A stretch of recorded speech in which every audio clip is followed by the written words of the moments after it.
Everyone welcome back to my channel ఎన్కేస్ launch. So ఇవాళ మనం sprouted రాగి ఫ్లోర్ ఎలా ప్రిపేర్ చేసుకోవాలో చూద్దాం. సమ్మర్ వచ్చేస్తుంది కదా, సో ఈ ఫ్లోర్ మనం ఒక్కసారి ప్రిపేర్ చేసుకుంటే ఈ సమ్మర్ అంతా 6+ మంత్స్ బేబీస్ నుంచి ఏ ఏజ్ వాళ్ళైనా అంబలి కానీ అండ్ పిల్లల కోసం మనం వాటర్లో మిక్స్ చేసి పిల్లలకి కూడా పెట్టొచ్చు.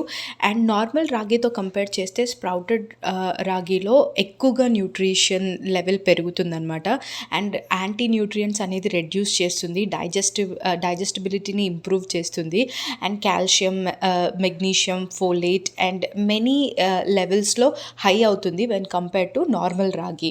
అండ్ అలాగే పిల్లలకి మనం ఎక్కువగా అన్ని రకాలుగా న్యూట్రియంట్స్ ఇవ్వాలనుకుంటే స్ప్రౌటెడ్ రాగి ఇవ్వడం వల్ల వాళ్ళ బోన్ హెల్త్ కానీ అండ్ బ్రెయిన్ డెవలప్మెంట్ కానీ ఇమ్యూనిటీ కానీ అండ్ ఆల్సో వెయిట్ మేనేజ్మెంట్లో హెల్ప్ అవుతుందన్నమాట. సో ఈ సమ్మర్కి మీరు కూడా ఇది ప్రిపేర్ చేసుకొని ట్రై చేయండి. Thank you.